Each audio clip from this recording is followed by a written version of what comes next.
अस्वीकरण हे चॅनल अशा व्यक्तींसाठी तयार केलं आहे ज्यांना पारंपरिक स्वरूपात वाचन शक्य नाही, विशेषतः दृष्टीहीन आणि ज्येष्ठ नागरिक.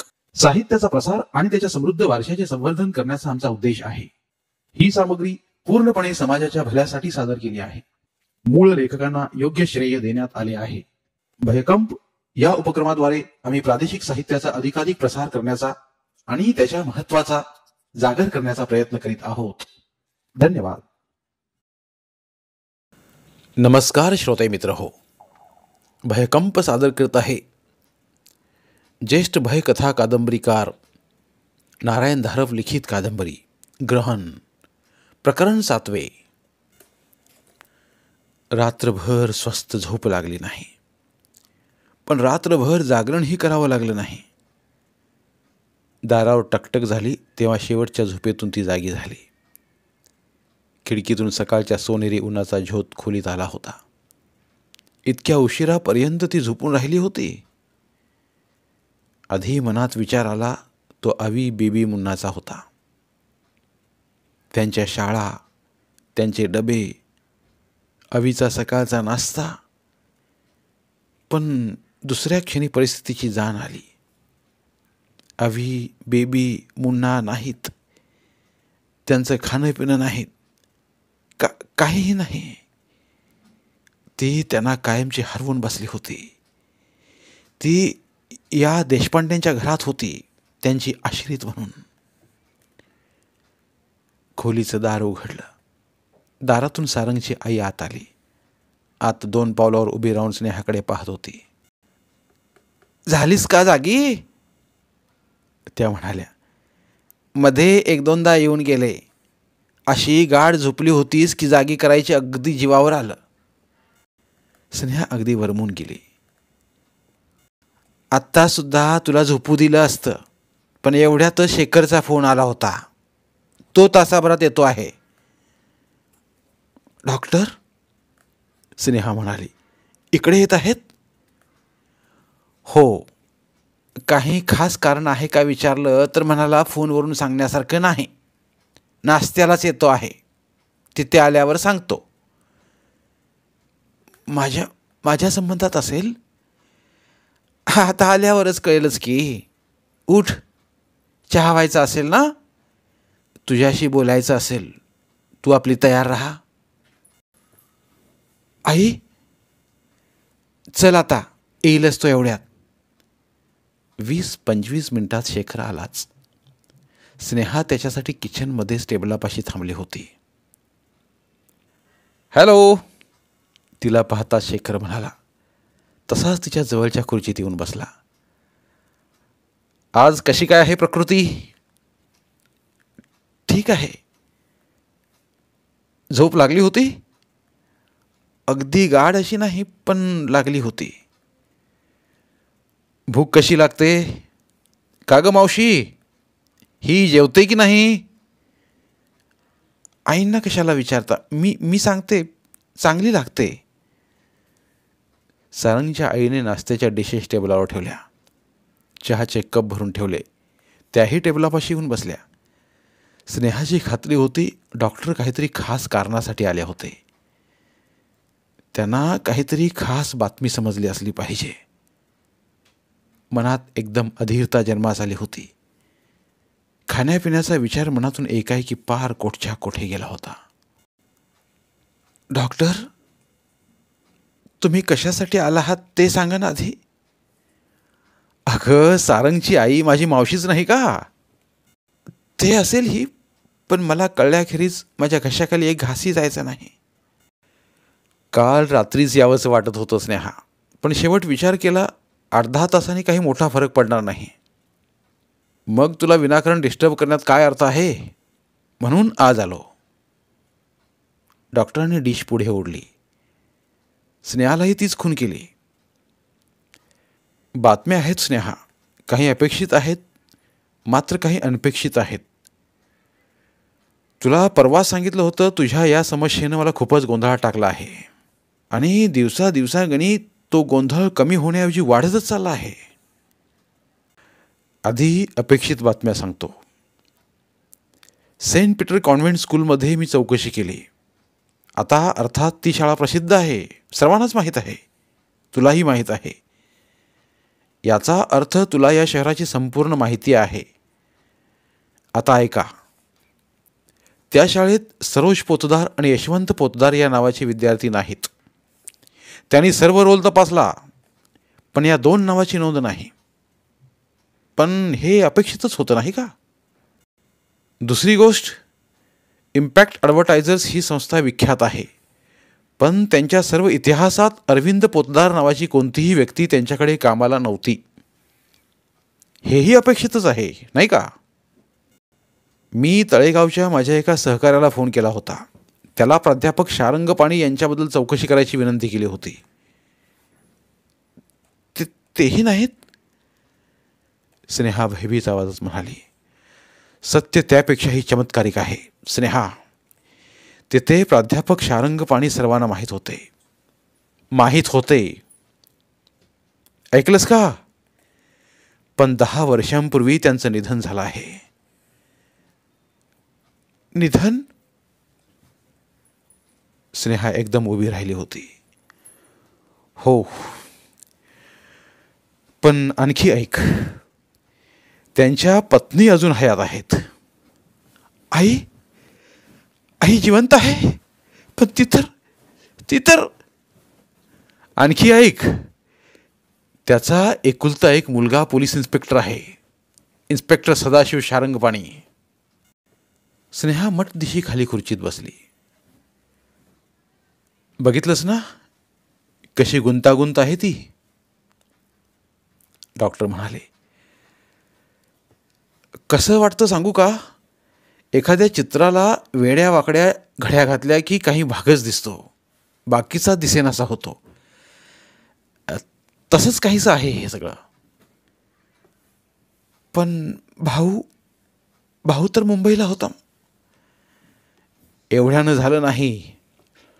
आणखी ऐक, माझ्या अनेक ओळखीच्या ठिकाणी तुझे फोटो दिले होते, आठवतं? त्यांच्यापैकी एकाचा आज संध्याकाळी फोन आला होता. एक सुरेखा खरे नावाच्या बाई तुझा तपास करीत हॉस्पिटलमध्ये आल्या होत्या. तुझा तपास म्हणजे काय ते तुला एवढ्यातच समजेल.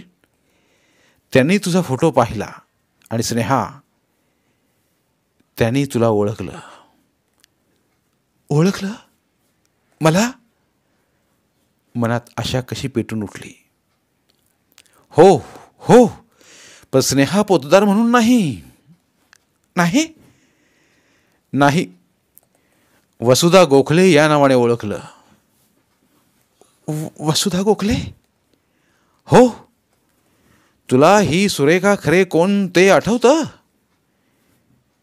स्नेहा नुसतीच मान हलवत होती. नाही. वसुधा गोखले या नावाने काही बोध होतो? स्नेहा मूकपणे नुसती मान हलवत होती. नाही. मला याची थोडी बहुत कल्पना होतीच, शेखर म्हणाला. म्हणून मी एकदम या खरेबाईंना तुझ्याकडे आणलं नाही. आता मी एक करतो, मी स्वतःच या खरेबाईंची गाठ घेतो. त्यांच्याकडून तू म्हणजे वसुधा गोखले यांची माहिती काढतो. एकदम तुला धक्का बसायला नको. धक्का तर बसतोच. काल रात्रीच बसला होता.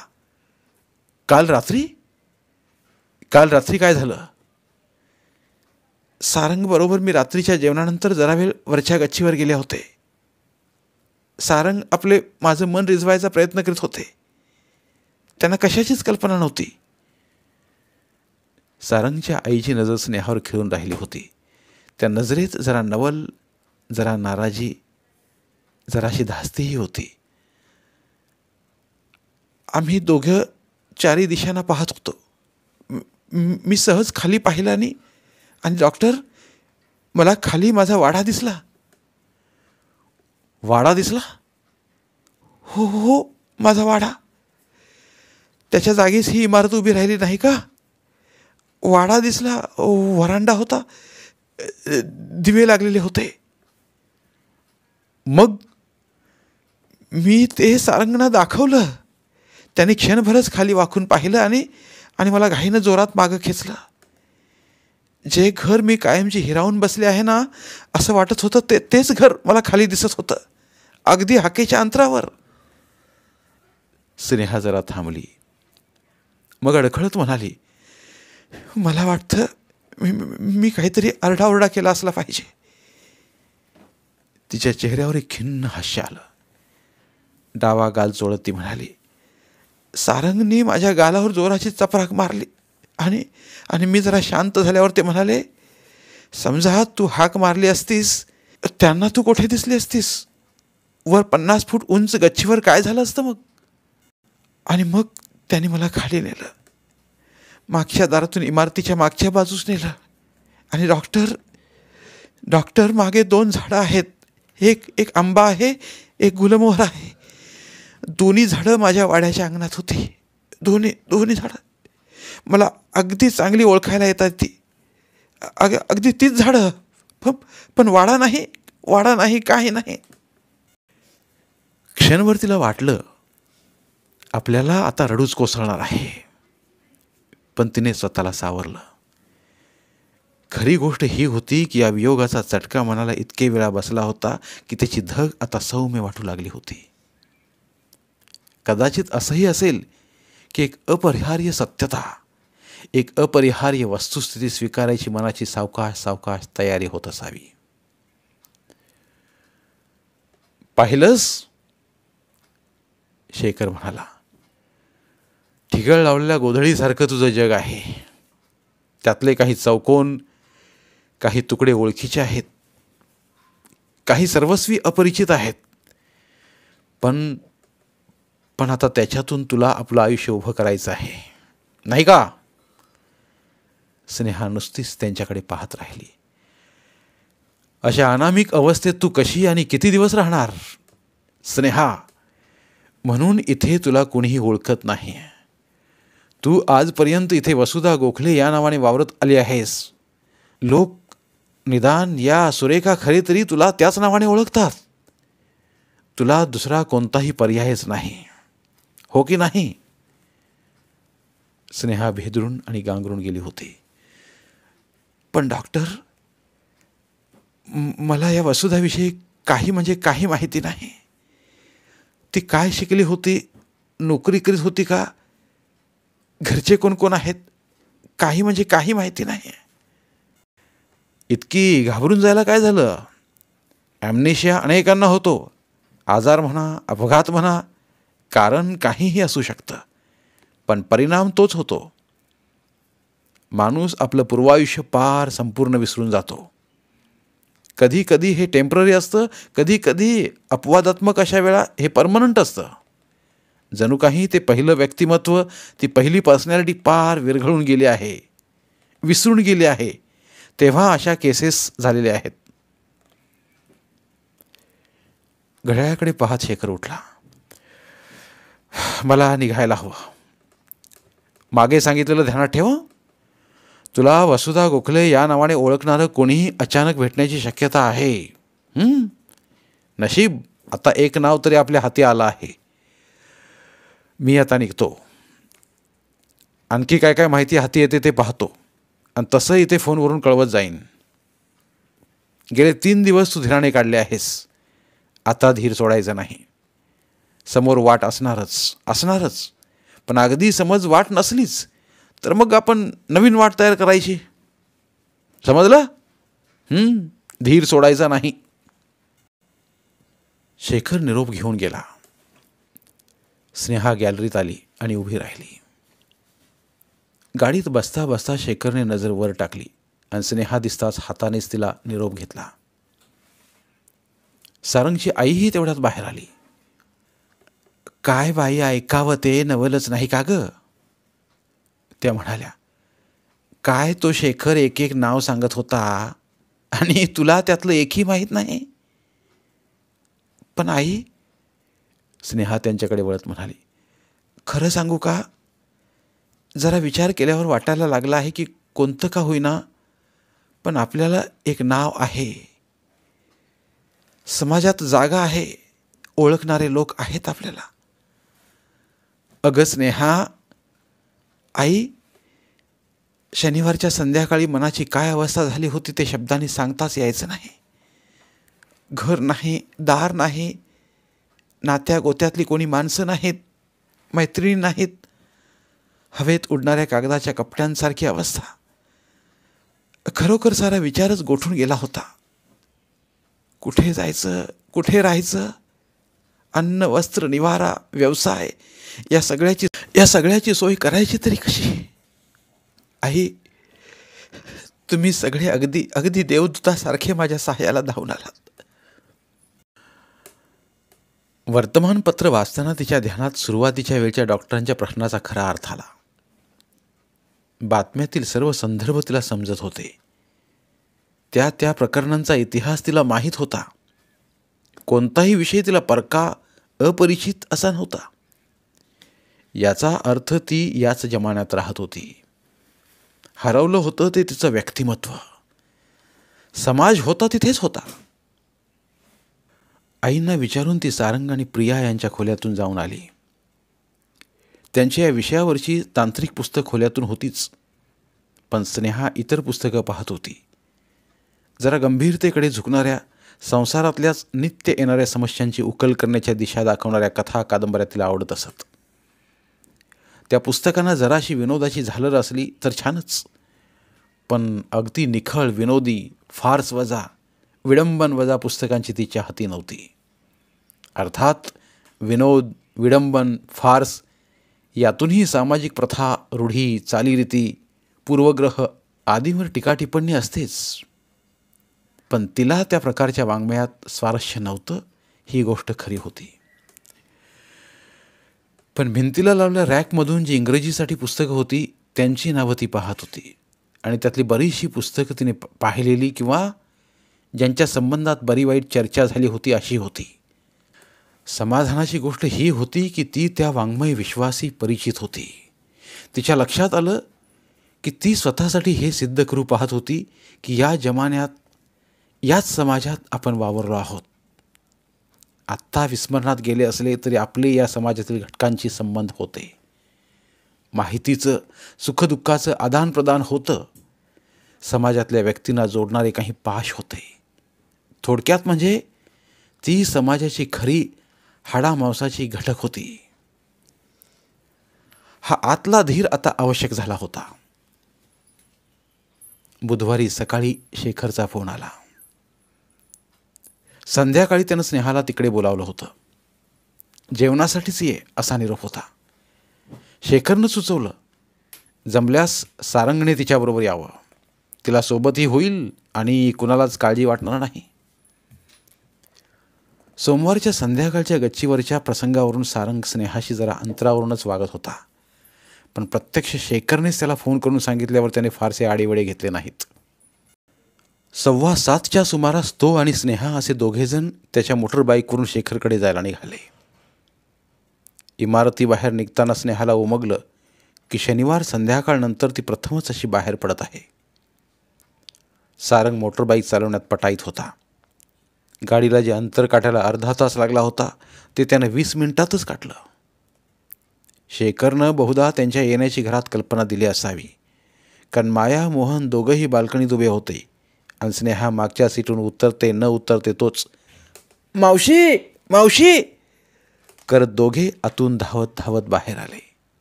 ती आत आणि वर जाताना दोघंही तिच्या दोन्ही हातांना लटकत होते. त्या दोघांच्या निरागस प्रेमाने तिचं मन अगदी भरून आलं. वर डॉक्टर आणि वैजयंती दारापाशीच होते. सारंगने दोन्ही हातांनी माया मोहनला उचलून घेतलं आणि त्यांना आत नेत तो म्हणाला, सोडा आता मावशीला जरा मोकळी. स्नेहा, डॉक्टर आणि वैजयंती बाहेरच्या खोलीतच बसले. हातावरच्या घड्याळाकडे पाहत शेखर म्हणाला, आता येतीलच ते एवढ्यात. कोण? स्नेहाने विचारलं. त्या सुरेखा खरे. इथं बोलावलं आहे? हो. बाई मोठी हुशार आहे. दुपारी फोन केला होता. फोनवर त्या स्वतःच आल्या होत्या. वसुधा गोखलेची चौकशी करायला लागलो. पण ही बाई एक शब्द सांगायला तयार नाही. तुम्ही कोण? तुम्हाला कशासाठी ही माहिती हवी असं विचारित होती. शेवटी मला सांगावं लागले की वसुधा गोखले या माझ्याच हॉस्पिटलमध्ये आहेत. त्यांना भेटायचं असेल तर आज संध्याकाळी 8च्या सुमारास तुम्ही येऊ शकता. मग त्या सुरेखा खरे येणार आहेत म्हणून तर स्नेहाला इथे बोलावून घेतलं आहे. पण पण मी तर त्यांना कधी पाहिलेलंही नाही. स्नेहा, तू त्यांना ओळखत नाहीस ही सत्यस्थिती आहे. तीच त्यांना सांगायची. तुझी कहाणी अशी राहील. सारंगच्या घराच्या समोरचा रस्ता क्रॉस करीत असताना एक गाडी तुझ्या अतिशय जवळून गेली. एक प्रकारचा शॉक बसून तू एकदम फुटपाथवर खालीच बसलीस. सारंगने तुला मदत करून घरी आणलं आणि फोन करून मला बोलावलं. तेव्हापासून तू माझ्या हॉस्पिटलमध्ये आहेस. प्रत्यक्ष घटनांची आपण जराशीच फेररचना केली आहे, पण घटनांचा क्रम तोच आहे, परिणाम तोच झाला आहे ना. त्या धक्क्याखाली तुझी सर्व स्मृती गेली आहे एवढंच सांगायचं. ते तुझं पोतदार नाव, घर, पती, मुलं ते स्वतःपाशीच ठेव. त्याचा कोठेही उच्चारसुद्धा करू नकोस. त्यासाठी वैद्यकीय कारणं काय द्यायची असतील ती मी देईन. तू इथे कोणालाही ओळखत नाहीस ही वस्तुस्थिती आहे, तीच जगासमोर मांडायची. वैजयंतीकडे वळून डॉक्टर म्हणाले, वैजू, मी तिला हॉस्पिटलमध्ये घेऊन जातो. त्या सुरेखा खरे येऊन गेल्या म्हणजे मग आम्ही तिकडे येतो. तिच्या आधीच्याच खोलीत कॉटवर स्नेहा झोपून राहिली होती. म्हणजे डॉक्टरांनी तिला तसंच सांगितलं होतं. खोलीत एरझारा घालता घालता डॉक्टर तिला सांगत होते, त्यांना जे काही सांगायचं आहे ते मीच सांगेन. तुला त्याने काही विचारलं तर फक्त हो किंवा नाही अशीच उत्तर द्यायची. लक्षात आलं का? तिने आज्ञाधारकपणे मान हलवली. एवढं नर्वस व्हायचं काही कारण नाही. तिच्या डोक्यावर हलकेच हात ठेवत डॉक्टर म्हणाले, त्या आल्या की मी येतोच. स्नेहा तशीच पडून राहिली. 5-7 मिनिटातच डॉक्टरांच्या बोलण्याचा आवाज जवळजवळ आला आणि ते खोलीत आले. त्यांच्याबरोबर जी साधारण 30च्या वयाची स्त्री होती तीच सुरेखा खरे असली पाहिजे. ती नाकी डोळी नीटस होती, डोळे शार्प होते, हालचाली चपळ होत्या. बाई कामसू आणि व्यवहारी वाटत होती. वसुधा गोखलेचा हिच्याशी कशा प्रकारचा संबंध आला होता, पण मग तिला विचारायला वेळच मिळाला नाही. सुरेखा खरे दारातच क्षणभर थांबली आणि मग घाईघाईनं कॉटपाशी आली आणि स्नेहाचा हात हातात घेऊन म्हणाली, वसू, इथे हॉस्पिटलमध्ये काय करते आहेस? स्नेहा केवळ मानच हलवू शकली. नाही नाही नाही, काय करतेस? सांग की काय झालं ते. त्या काहीही सांगू शकणार नाहीत, डॉक्टर म्हणाले. सांगू शकणार नाहीत म्हणजे त्यांना कोण अडवणार आहे?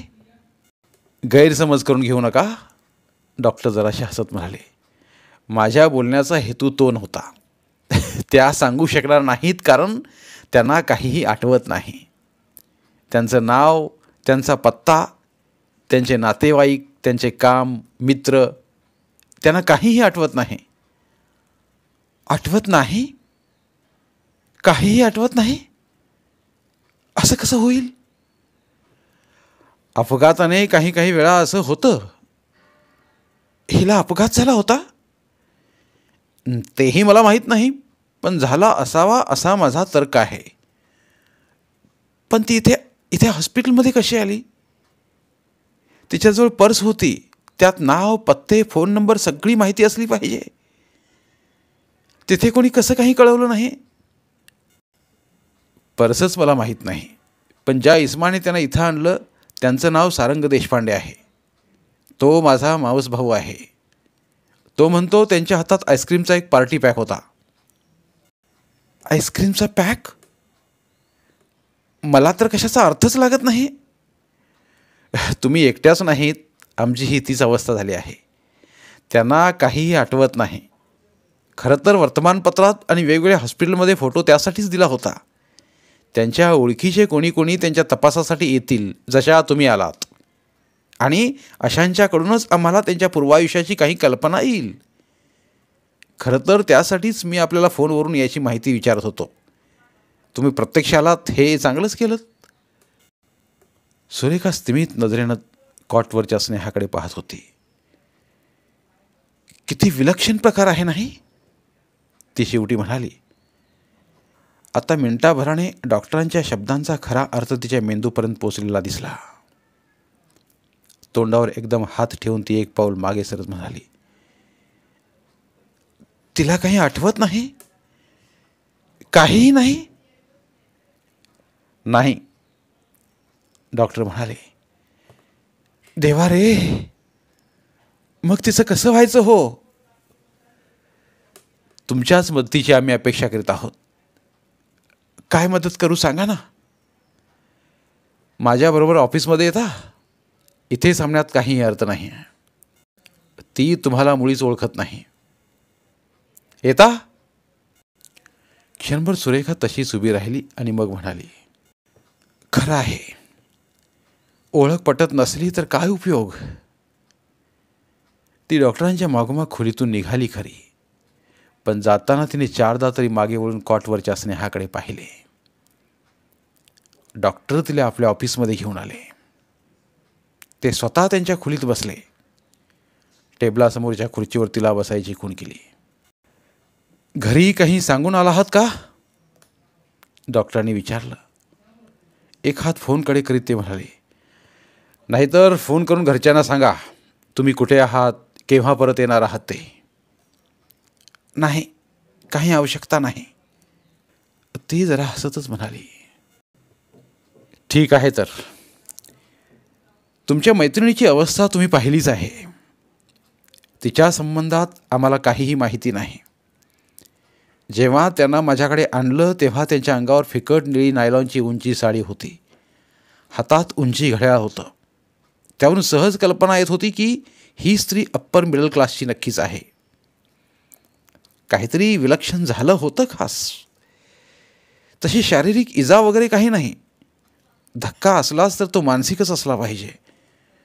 पण तिची आठवण पार गेलेली आहे. आजची सामाजिक परिस्थिती तुम्हाला माहीत आहेच. तेव्हा अशा असहाय्य अजान स्त्रीला तिच्याजवळ अंगावरच्या कपड्यांशिवाय काहीही नाही अशा रात्रीच्या आडवेळी कुठे पाठवणार? पोलीस कस्टडीत?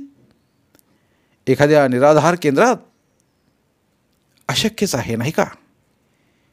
त्यावेळी माझी अशी समजूत झाली की जरा वेळ गेला की ती या धक्क्यातून सावरेल आणि एकदा सर्व आठवणी परत आल्या की तिला तिच्या घरी परत पाठवता येईल. डॉक्टर काही वेळ गप्प बसले. आज बुधवार आहे नाही का? शनिवारी संध्याकाळी त्या इथे आल्या. त्याला आत्ता 4 दिवस पूर्ण झाले. पण ती त्यावेळी होती तशीच आहे. काहीही आठवत नाही.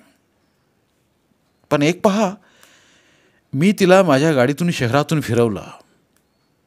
रस्ते, चौक, इमारती, लँडमार्क्स सर्व काही तिला ओळखता येतं. ती शहरात कुठेही जाऊ शकेल. पण तिला जायला ठिकाणच नाही. कुठे जाणार? ते पुन्हा काही वेळ थांबले. खरं तर त्यासाठीच मी फोनवरून तुम्हाला तिच्याबद्दल काही माहिती विचारायला प्रयत्न करीत होतो.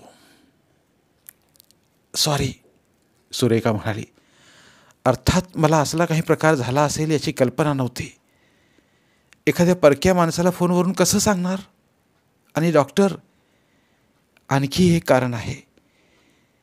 ही वसुधा जरा अनलकीच आहे. ती तुमची नातेवाईक आहे का? मैत्रीण आहे का? सहकारी आहे का? ती आमच्या बंगल्यात पेईंग गेस्ट म्हणून राहते. बंगल्याचं गॅरेज आम्ही तिला वापरण्यासाठी दिलं आहे. नाव गॅरेज असलं तरी इमारत पक्की आहे. हे डेव्हलपमेंटचे नवीन कायदे होण्यापूर्वी रिकाम्या फ्लॉटमध्ये फक्त गॅरेज बांधायला परवानगी होती आणि FSIमध्ये त्या एरियाचा समावेश होत नसे. अनेक फ्लॉटधारकांनी फ्लॉटच्या अगदी बॉर्डरवर अशी गॅरेज बांधून घेतली होती. खऱ्या अर्थाने आउटहाऊसच. त्यांना एक मोठं दर्शनी दार, भिंतीत एक लहान दार, आता सॅनिटरी ब्लॉक अशा सर्व सोयी असायच्या. आमच्याही गॅरेजमध्ये तशा आहेत. एका माणसाला अगदी आरामात राहता येईल अशी जागा आहे. तिथे ही वसुधा राहत आहे. गेली 2-2.25 वर्ष राहत आहे. बँकेत नोकरी करते. तशी हुशार आहे, पण फार फार भोळी आहे. किती जणांनी तरी तिला पैशानं फसवलं आहे. पण आजवर त्या पलीकडे कोणाची नजर गेली नव्हती. पण ती वेळ केव्हा तरी यायचीच होती, नाही का? वयाने तरुण, दिसायला चांगली, 7-8 हजार पगार, घरचं कोणी नाही. कोणातरी लांडग्याची शिकार होणारच की नाही. कुणी नेवरेकर नावाचा बदमाश होता तो. खरं तर एका नजरेतच समजत होतं की हा माणूस विश्वास ठेवण्याच्या लायकीचा नाही. नंबर 1चा दगाबाज आहे, स्वार्थी आहे. पण ज्यांच्या नजरेवर झापड आले आहे अशांना ते कसं दिसणार? तसा तो दिसायला स्मार्ट, बोलायला हजरजबाबी. ही बिचारी फसली. काहीतरी लग्नाच्या अनाभाका झाल्या असतील, पण त्या हलकटाने तिचे पैसे तर उडवलेच. त्याखेरीज गोष्टी जेव्हा हाताबाहेर गेल्या तेव्हा या अभागी वसुधाने आत्महत्येचा प्रयत्न केला. तिचा बावरेपणा पाहूनच मला शंका आली होती की काहीतरी गोंधळ आहे. आणि माझं तिच्यावर अगदी बारीक लक्ष होतं. सकाळची चहासाठी ती आमच्याकडे यायची. त्या सकाळी आली नाही. तशी मी लगोलग तिच्या खोलीकडे गेले. दार आतून बंद. मोठ्याने हाका मारल्या, दार ठोठावलं, पण काहीच प्रतिसाद नाही. लगोलग यांना बोलावून आणलं. त्यांनी धक्का मारून दाराचा आतला बोल्ट तोडला. आत पाहतो तो या बाईसाहेब कॉटवर अस्ताव्यस्त पडलेल्या, आणि कॉट खाली गोळ्यांची रिकामी बाटली. यांचे एक जवळचे मित्र डॉक्टर आहेत. त्यांना फोन करून बोलावून घेतलं. यांचे 2 शब्द ऐकताच त्यांना कल्पना आली होती आणि ते तयार न झाले होते. तासभर धावपळ चालली होती. ते स्टमक पंप आणि इतर काही. पण शेवटी बाईसाहेब आउट ऑफ डेंजर झाल्या. मग तिला माझ्या घरीच आणलं. डॉक्टरांनी सर्टिफिकेट दिलं आणि बँकेतून रजा मिळाली. तशी तिची कितीतरी दिवसांची रजा शिल्लक आहे. तेव्हा तिथे काही प्रश्न आला नाही. घरी आल्यावर हळूहळू सारं बाहेर आलं. दिवस गेले होते. 3 महिने झाले होते. शेवटी एका खासगी हॉस्पिटलमध्ये क्युरेटिन करून घेतलं. शेवटी अशाच वेळी ओळखी वापरायच्या असतात, नाही का? हॉस्पिटलमधून घरी परत येईपर्यंत काहीच विचारलं नव्हतं. पण मग तिला विचारलं, आई वडील कुठे आहेत? गावात कोणी जवळचा नातेवाईक आहे का? तिचं आपलं एकच उत्तर, नाही. मग तिला नातेवाईकच नाहीत का कुणाला सांगायचं नाही, मला उमगलं नाही. आणि तिची स्थिती तर अशी होती की वादावादी करण्यात काहीच अर्थ नव्हता. आधीच बिचारी इतकी खचून गेली होती. या साऱ्याला किती दिवस झाले? अजून ती कामाला कुठे जायला लागली आहे? घरीच तर आहे. शनिवारी संध्याकाळी घराबाहेर गेलेली असणार. शनिवारी यांना सुट्टी होती आणि एका मित्राकडे जेवायला जायचं होतं. वसुधाची प्रकृती आता खूपच सुधारली होती. म्हणून तिला घरात एकटी ठेवून आम्ही सगळे गेलो. तेही तिने अगदी जाच असा आग्रह केला म्हणून. नाहीतर मी तरी खासच घरी राहिले असते. तरी आम्ही 8:30लाच परत आलो. अगदी हातावर पाणी पडताच निघालो. तिला सांगितलं होतं घराचं दार लॅचवर ठेव, म्हणजे आम्हाला उशीर झाला तरी तिची झोपमोड व्हायला नको. परत येतो तर घरात अंधार. मनाशी म्हटलं लवकर कंटाळून झोपली असेल. पण आत येऊन पाहतो तर बाईसाहेबांचा पत्ताच नाही. चिठी चपाटी नाही, काही नाही. रात्रीचे 10 वाजले तेव्हा मात्र माझ्या तोंडचं पाणी पळालं. सारखं वाटायला लागलं तिला एकटीला अशी घरात राहू द्यायला नको होती. वर नॉर्मल दिसली तरी खरी सुधारलेलीच नव्हती ती. ती सारी रात्र आमची धावपळ चालली होती. बरं, तिचा एकही फोटो आमच्याकडे नाही. तिच्या खोलीत खूप शोधाशोध केली पण काही फोटो मिळाला नाही.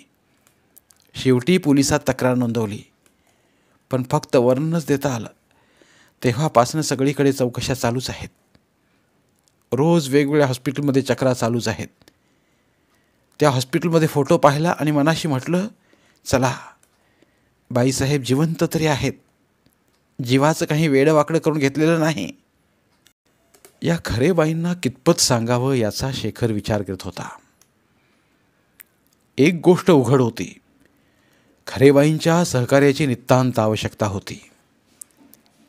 त्यांनी या तथाकथित वसुधाला आपल्यापर्यंत खूपच मदत केली होती. आज नाही तर उद्या वसुधाला तिच्या खोलीवर परत जावंच लागणार होतं. खरेबाईंना सर्व सांगणं हाच सर्वोत्तम मार्ग. मिसेस खरे, तुम्ही या वसुधाला खूपच मदत केलेली आहे. कदाचित अजूनही तिला तुमची आणखी मदत लागणार आहे. डॉक्टर, वाटेल ती मदत करायला मी तयार आहे. माझ्या चुकीने हे रामायण घडलं आहे. त्याची काही प्रमाणात तरी भरपाई करता आली तर मला खरोखरच आनंद होईल. तर मग ऐका, तिला मागचं काहीही आठवत नाही असं मी तुम्हाला मगाशी सांगितलं. ते अर्ध सत्यच होतं. गोष्ट समजून घ्यायला खूपच कठीण आहे, पण प्रयत्न करा. आता हे पहा, त्यांना माझ्या हॉस्पिटलमध्ये आणलं तेव्हा त्यांच्या अंगावर फिकट रंगाची नायलॉनची साडी होती. तशा रंगाची त्यांची एखादी साडी पाहिल्याचं तुम्हाला आठवतं? सांगायला खरंच कठीण आहे, कारण मी काही तिचं कपड्यांचं कपाट धुंडाळलं नाही. फक्त रोजच्या वापरासाठी तिच्या 4-5 साड्या माझ्या घरी आणल्या, पण त्यांच्यात निळ्या रंगाची नायलॉनची साडी नव्हती एवढं मला पक्का आठवतं. तिने माझीही साडी नेसली नाही हेही नक्की.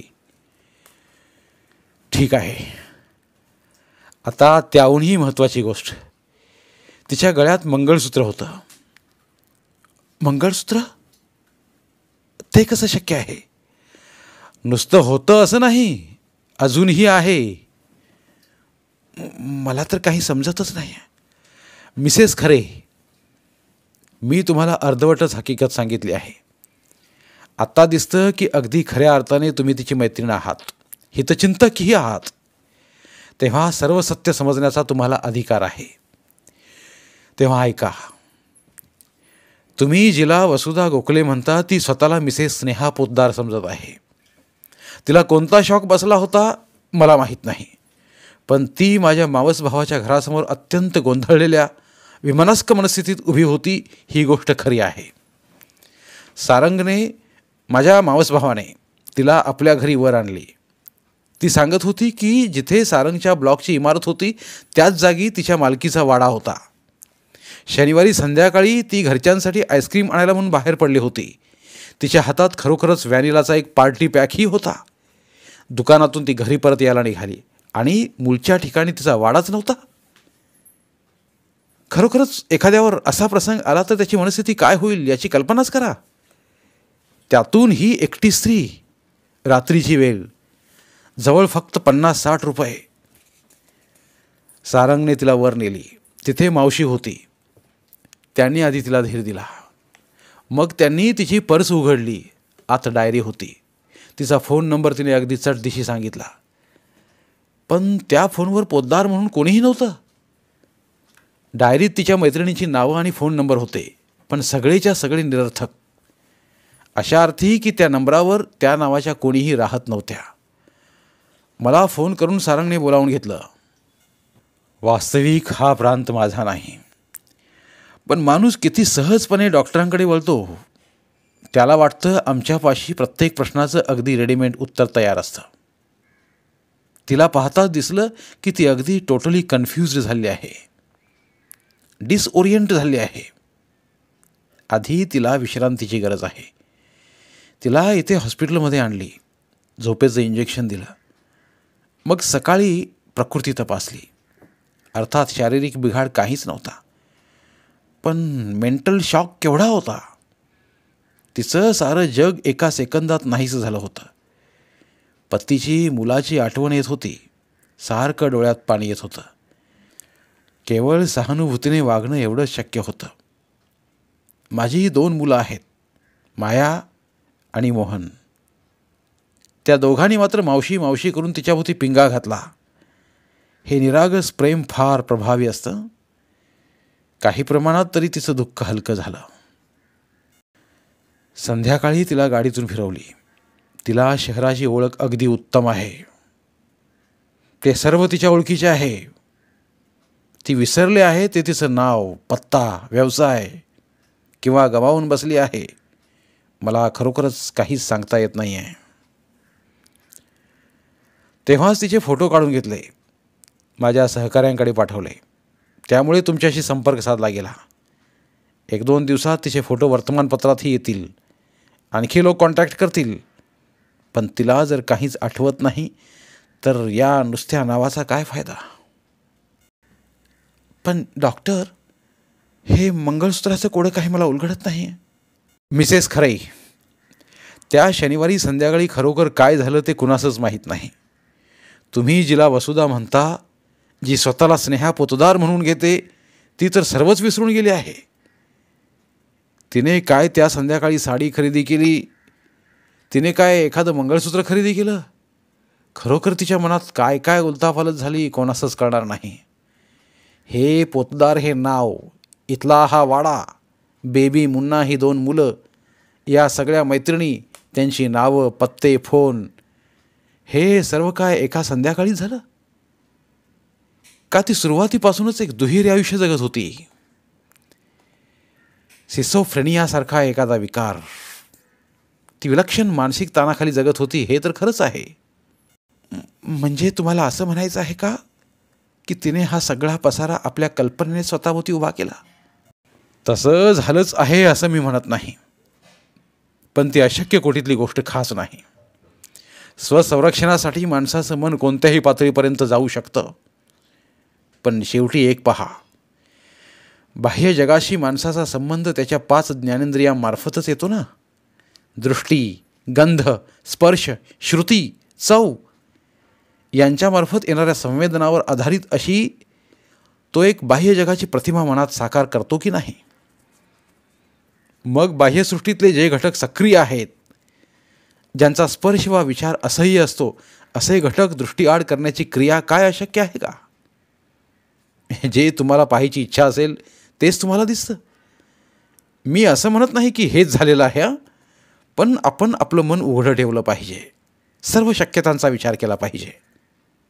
मिसेस खरे, तुम्हाला हे सर्व अशासाठी सांगितलं की परिस्थितीची तुम्हाला पूर्ण कल्पना असावी. पण आता तुमचा काय विचार आहे डॉक्टर?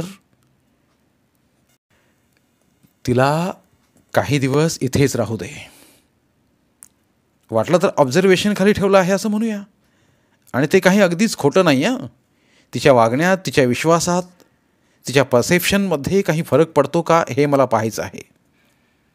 आता एक करा, तिच्या ऑफिसचा पत्ता मला द्या. मी तिच्या वरिष्ठांची गाडी घेईन. तिचं काम कोणत्या स्वरूपाचं होतं ते पाहीन. तिच्या आत्ताच्या परिस्थितीची त्यांना कल्पना देईन. आणखी किती दिवस ती रजेवर राहू शकते याची चौकशी करेन. एकदा तुमच्या घरी येईन. मला तिची खोली ओढून द्या.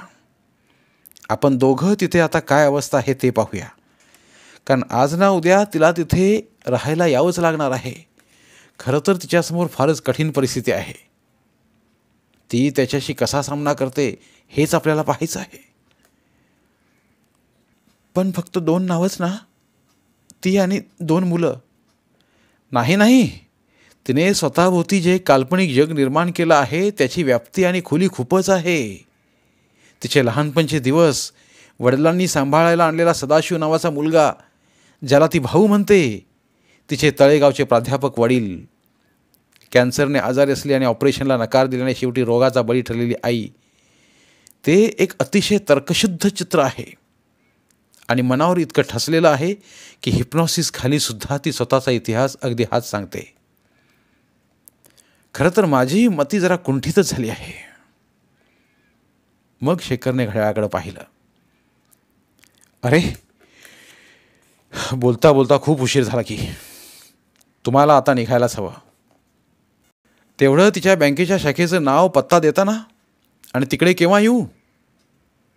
स्वतः खरे केव्हा भेटतात? संध्याकाळी? ठीक आहे, तुमचाही पत्ता देऊन ठेवा. आवश्यक ती माहिती त्याच्या पॅडवर लिहून ठेवून सुरेखा उठली. जाताना तिने वसुधाच्या खोलीत डोकावून पाहिलं. वसुधा जागीच होती, दाराकडे पाहत होती. सुरेखाला पाहूनही तिचा काही खास प्रतिसाद आला नाही. हात हवेत हलवून तिचा निरोप घेऊन सुरेखा खाली गेली. गेल्या तासाभरात तिने इतक्या विलक्षण गोष्टी ऐकल्या होत्या.